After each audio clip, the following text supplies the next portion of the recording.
అనుకుంటే దాన్నైనా కూడా చేయొచ్చు. మరి అదేమీ జరుగుతున్నట్టు కనపడదు. యా సార్ మళ్ళీ గెలిపించండి, చంద్రబాబు అవనియండి లేకపోతే జగన్మోహన్ రెడ్డి గారు ఒక వెర్షన్, చంద్రబాబు నాయుడు గారు ఒక వెర్షన్, పవన్ కళ్యాణ్ గారు మరొక వెర్షన్.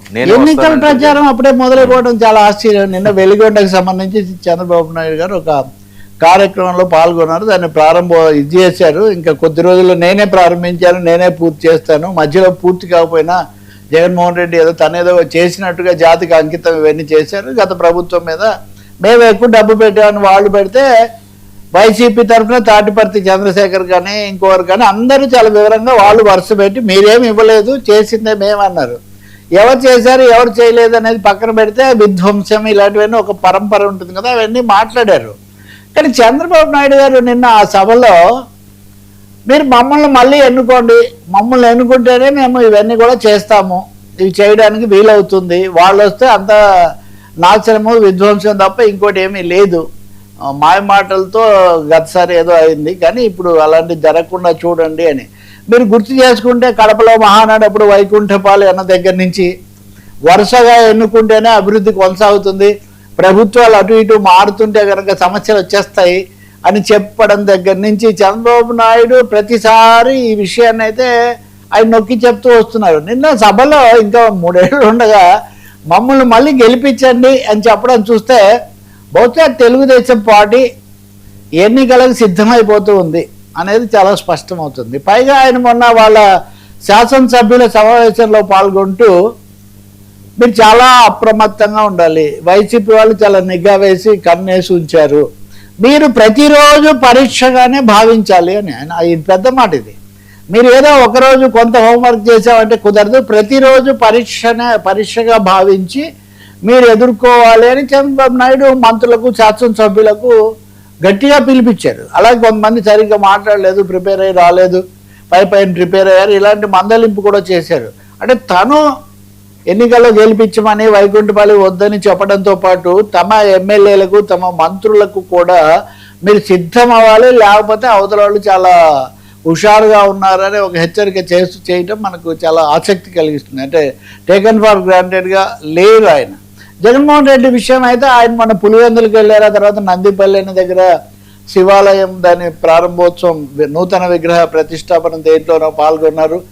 వెంటనే ఇటువైపు నుంచి అసలు ఇవన్నీ దొంగ భక్తి, అది అసలు దొంగ భక్తో నిజమైన భక్తో ఎవరి భక్తి వాడిది.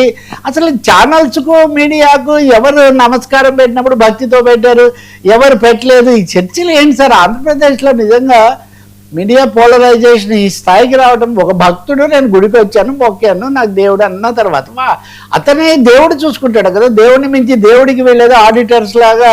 అంటే భక్తికి ఆడిటింగ్ లేదు ఇప్పటి వరకు, అది నిజ భక్త కాదా ఇంకొకటే ఎవరికి వాళ్ళు చూసుకుంటారు. సో జగన్ అసలు భక్తి కాదని, అలాగే ఆయన తీర్థం సరిగ్గా తీసుకోలేదని ఇవి సరిపోతున్నాయి. కానీ ఆయన ఆ సందర్భంలో నేనే అధికారంలోకి వస్తాను, మళ్ళీ జనం నాతోనే ఉన్నారు, మీరేమి ఇదవ్వకండి, కొన్ని కష్టాలు అయినా కానీ కొంచెం సహనం వహించండి, ఇవి ఎన్నో రోజులు ఉండవు అని ఆయన నేను వచ్చేస్తున్నాను అనే పద్ధతిలో ఆయన చెప్పాడు. అంటే రెండింటి కొంచెం మమ్మల్ని మళ్ళీ గెలిపించని అని ఏం చెప్తుంటే, నేను వచ్చేస్తున్నాను మీరంతా నాతోనే ఉన్నారు అని ఆయన చెప్తుంటే ఇక్కడ ఒక పోటీ నడుస్తుంది. బహుశా ఇంకా మనం ఇప్పటి నుంచి 2 పార్టీలు కూడా ఎన్నికల ప్రసంగాలే చేస్తారేమో అని అనిపిస్తుంది. ఇంకా మూడోది మీరు అన్న పవన్ కళ్యాణ్ నిజానికి వీళ్ళిద్దరిని ప్రజలు చూశారు. పవన్ కళ్యాణ్ ఇంకా ఆయన ఉప ముఖ్యమంత్రిగానే ఉన్నారు, ఒకసారి ఓడిపోయారు, ఈసారి ఆయన గెలిచారు. కానీ పవన్ కళ్యాణ్ మాట తీరు, ఎత్తుగడలు, వ్యూహం ఇవన్నీ చూస్తుంటే మటుకు ఆయన తనదంటూ ఒక 3వ మార్గం పెట్టుకున్నట్టు కనిపిస్తుంది.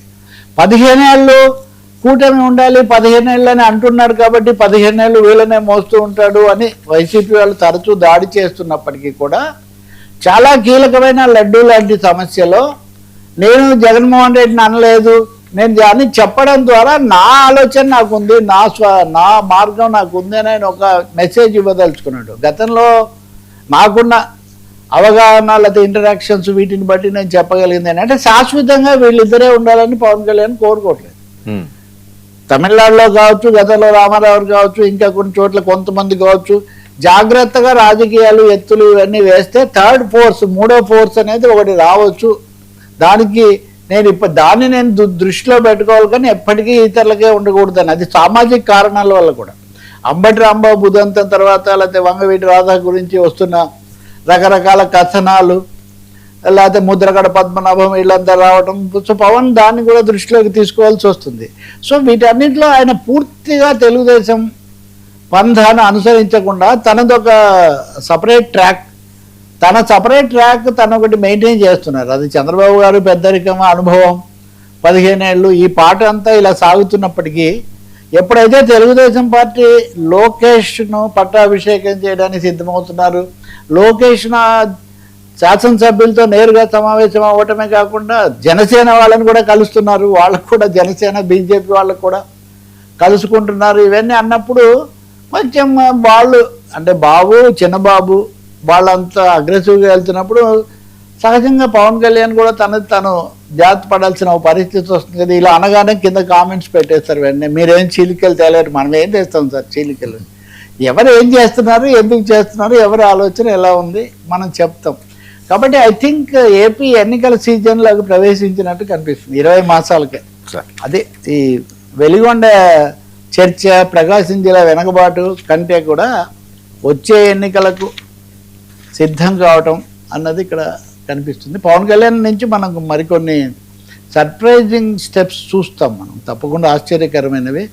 బీజేపీని కూడా ఒక కంట కనిపెట్టి ఉండాల్సింది, ఎందుకంటే వాళ్ళు లడ్డు మీద ఏం మాట్లాడలేదు, ఇప్పటికి కూడా మాట్లాడలేదు, సభలో మాట్లాడలేదు. ఇంతకంటే హిందుత్వం ఏముంటుంది? ఇంకా వెంకటేశ్వర స్వామి విషయం మీద మాట్లాడడం కంటే హిందుత్వం ఏముంటుంది? పోనీ సభలో మాట్లాడలేదంటే బయట మాట్లాడారా?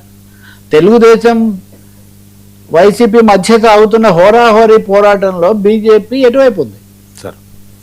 ఇది చాలా ఒకరో ఇద్దరు అంటున్నారు అప్పుడప్పుడు తప్ప ఎక్కువ మంది ఏమీ అనడం లేదు. సార్, విజయ్ రష్మిక పెళ్లి, మోడీ గ్రీటింగ్స్ ఏంటంటే